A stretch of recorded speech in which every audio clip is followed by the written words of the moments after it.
নমস্কার বন্ধুরা, প্রত্যেক দিনের মতো আজও আমাদের দুপুরে শাশুমা কি পাঠিয়েছে সেটাই তোমাদের দেখাবো। চলো দেখে নিই।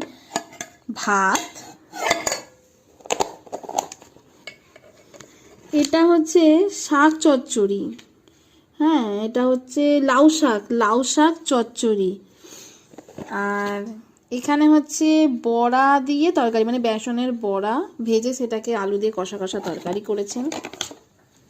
ডিম সেদ্ধ, একটা হাঁসের ডিম, একটা মুরগির ডিম, একটা আমার বরের আর একটা আমার ছেলের জন্য। আর এইখানে হচ্ছে পোস্ত ছড়িয়ে আলু ভাজা, আর কি আছে এটাই, সবজি ডাল। বাহ, শীতের সবজি ডাল খুব ভালো লাগে। তো এই হলো আজকে আমাদের দুপুরের লাঞ্চ মেনু। ভালো লাগলে অবশ্যই আমাদের পাশে থেকেও, লাইক করো, শেয়ার করো, সাবস্ক্রাইব করো, যাতে আমরা আরও ভালো ভালো মেনুর আইডিয়াটা দিতে পারি তোমাদেরকে। আর যদি কোনো রেসিপি তোমাদের ভালো লেগে থাকে, জানতে চাও কিভাবে বানাই, সেটা অবশ্যই কমেন্টে জানিও, জানাবো। চলো আজকের জন্য টাটা, আর পাশে থাকার জন্য থ্যাংক ইউ।